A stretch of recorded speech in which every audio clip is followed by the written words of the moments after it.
Hello， 大家好，我们是草泥力和汉堡，今天继续带来搞笑脑洞美漫《飞出个未来》第7季第12集。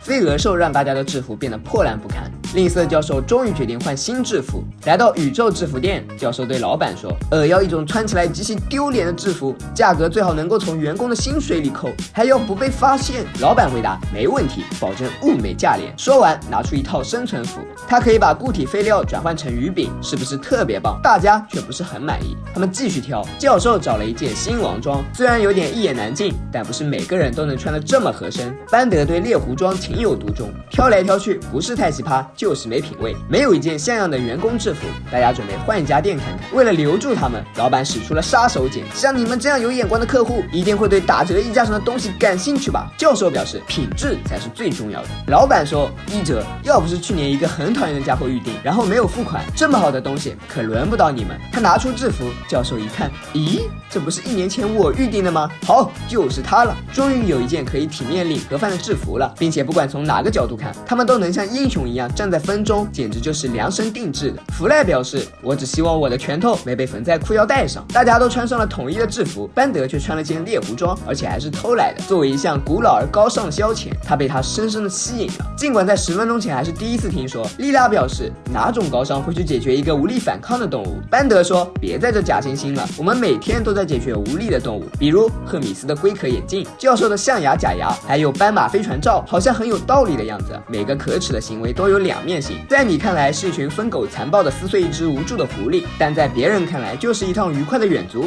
明天就是班德的处女猎，他威胁大家必须去观看。第二天，小伙伴们如约来到松林营地狩猎俱乐部。为了反抗这种暴行，莉拉还做了一个标语牌，但似乎不管什么用，可怜的小狐狸早就被关进了笼子里，只有在狩猎的30分钟前才能被释放出来。30分钟后，待他跑得够远了，狩猎大师就会放出一群猎狗，他们主要就是负责抓狐狸，而狩猎人嘛，就当是一趟美妙的骑行之旅了。不过，到底是狩猎，还是有一些陷阱。远处的狐狸已经被猎狗团团围住，眼看它就要被撕碎。莉拉闭上了眼睛。班德表示，你们人类总说不想看这些暴力，但还总是在看。没错，莉拉还是躲在牌子后面看了，果然是虚伪的人类啊。很快，狗子们就把狐狸咬了个稀巴烂，没想到它竟然是一只机器狐。莉拉扔掉抗议牌，这下轮到班德反抗了。捕猎机器狐狸可是违反机器生物天性的罪行，说的连树桩都看不下去了。而这些猎狗也并不是真的狗，全都是机器狗，原来是机器人之间的相互残杀。不止这些，他们骑的马也是机器马。班德觉得这太可怕了，狩猎大师就是一个无情的怪物，他要反抗，召集所有机器人和他统一战线，让机器鸡不再制造机器鸡蛋，让机器屠夫不再切机器猪肉，让游戏机里的机器鸭得到解放。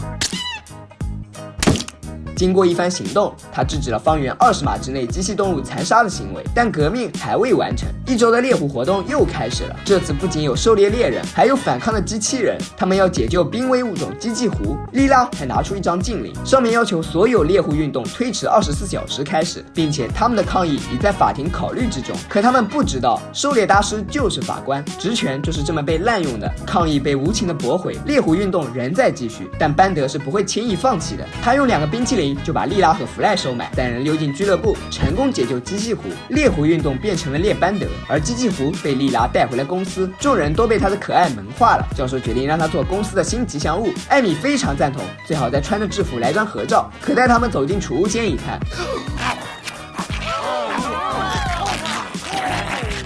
他还在地板上撒了尿，那可是弗赖的地盘。不仅如此，他还闯进鸡舍，让艾米得了奖的罗德岛红鸡领盒饭了。更可恨的是，他毁掉了莉拉的标语牌，种种行为让大家决定解决了他。他一路逃跑，最后来到了猎狐地，解救了被捕猎夹困住的班德。莉拉也跟着他来到这儿。他对狩猎人说：“我羞愧，不该对毁了我标牌的机器狐生恨，甚至还想掐死他。你们羞愧，不该捕获一个无辜的机器人，一个没有伤害你们的机器人，至少今天没有。虽然说不准，我尤其要谴责你，狩猎大师。狩猎大师人呢？狩猎大师早就跑了，他才不想听他的心灵鸡汤，还是狩猎快乐。在机智躲过自己的半线陷阱后，他以为班德又掉进了反重力陷阱，结果是自己掉进了班德的陷阱。班德要他也尝尝被人狩猎的感觉，但他还是没有扣下扳机。狩猎大师立马反被动为主动，抢走了枪。他可不会像班德一样心软，紧急时刻，机器狐冲了出来，几下就咬断了他的脖子。原来狩猎大师也是机器人，这下班德没有任何意见。对莉拉来说，人捕杀动物是可耻的，但如果机器动物，那就没有任何问题。对班德来说，人捕杀机器动物是可耻的，但如果是机器人，那也没有任何问题。对于一件事情，我们总是喜欢站在自己的立场去看待问题，而不是去追溯事情的本身。换位思考说起来很简单，但真正做到却不是那么容易。很多时候，我们根本不知道别人的角度是怎么样的，就轻易用自己的观点去判断一件事情的好坏。现实是这样，虚拟世界更是如此。网络暴力就是一场没有鲜血却漫无止境的猎杀，每个人都可以自由地在上面发表言论，他们不考虑后果，更不会换位思考。更可怕的是，他们与受害者无冤无仇，甚至不知道事情的真假，仅凭一些言语就随意攻击。每个人都可能是网络暴力的猎手，每个人也都可能是网络暴力的猎物。所以生而为人，请善良一些吧。任何以消遣方式的杀戮行为都是可耻的。好了，本期视频就到这里了，喜欢的朋友别忘点赞、评论和关注。我是曹妮妮，咱们下期再见，拜拜。